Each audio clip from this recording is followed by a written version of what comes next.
Bismillahirrahmanirrahim. Assalamualaikum warahmatullahi wabarakatuh.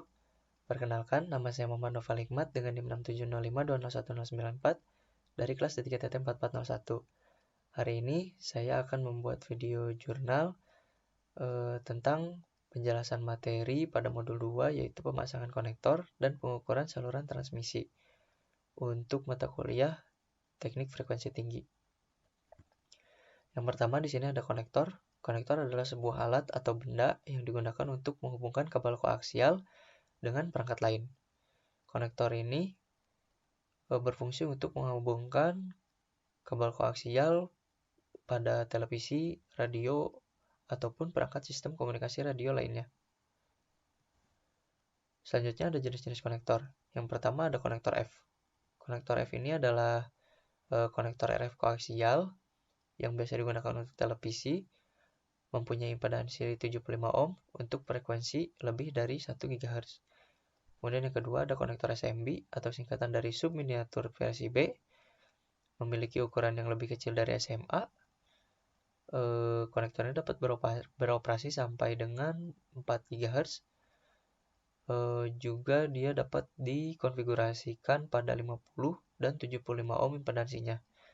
Pada konektor ini bisa ditemukan di base station, GPS, antena, dan radio board. Selanjutnya ada konektor SMA. Konektor SMA ini adalah singkatan dari subminiatur versi A.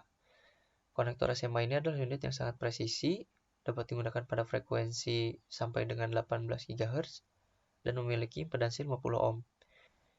Konektor SMA ini umum ditemui pada sistem gelombang mikro, antena Wi-Fi, dan USB Software Defined Radio. Selanjutnya ada konektor AMC. AMC ini adalah singkatan dari Amphenol Microcoaxial Connector.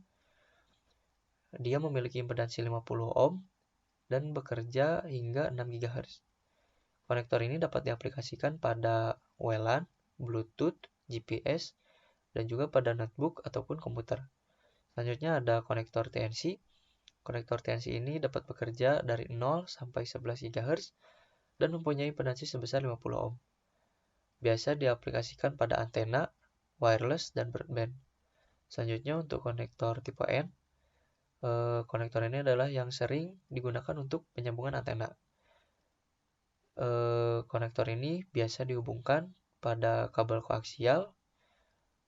Dia dapat bekerja sampai dengan 18 GHz dan umum dipakai untuk aplikasi gelombang mikro. Selanjutnya ada konektor BMA. Dapat diaplikasikan pada komunikasi radio hingga frekuensi 22 GHz. Selanjutnya ada konektor BNC. Ini merupakan jenis umum RF yang dirancang untuk khusus kabel koaksial. Dapat juga digunakan pada frekuensi tinggi. Selanjutnya ada adaptor konektor.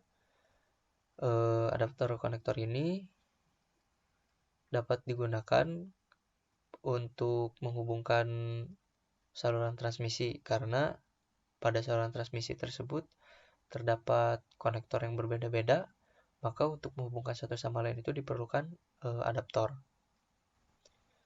Nah, jenis-jenis adaptor.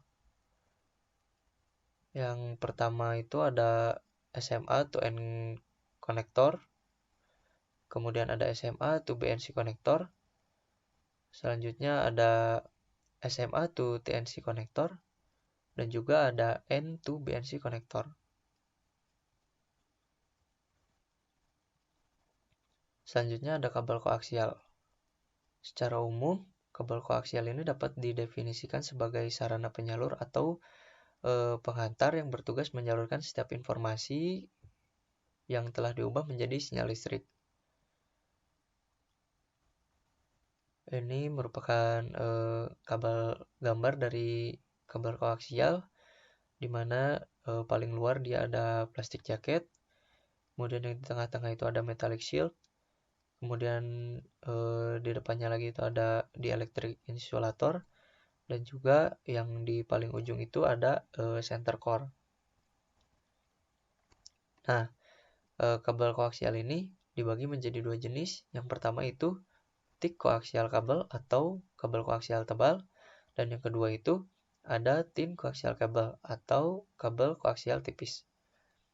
Untuk kabel koaksial tebal, dia memiliki tebal outer jacket sekitar 10 mm. Kemudian dia dilapisi oleh 2 braid, yang dimana di tengah-tengahnya itu ada satu buah foil. Selanjutnya ada, jadi susunan itu braid, foil, braid lagi, kemudian foil, lalu masuk ke dielectric, dan terakhir ke center konduktor. Untuk thin koaksial kabel, dia memiliki outer jacket sebesar 5 mm kurang lebih, lalu ada braid, lanjut ke dielectric, dan yang terakhir ke center konduktor. Yang terakhir itu ada cable loss, di mana cable loss ini adalah perhitungan insertion loss total pada sistem kabel transmisi. Kabel loss dapat dihitung dengan rumus 10 log P2 per P1, di mana P1-nya ini adalah power output dari transmitter, dan P2-nya adalah power yang diterima oleh receiver. Nah, dalam kabel loss ini terdapat dua kemungkinan. Jika daya yang diterima oleh receiver lebih besar dari daya yang dikirimkan oleh transmitter, maka itu disebut dengan gain. Sebaliknya, jika daya yang diterima oleh receiver lebih kecil dari daya yang dikirimkan oleh transmitter, maka itu disebut dengan redaman loss. Oke, mungkin sekian penjelasan materi yang bisa saya sampaikan. Mohon maaf apabila ada kesalahan dan kekurangan dalam penyampaian materi. Terima kasih atas perhatiannya. Wassalamualaikum warahmatullahi wabarakatuh.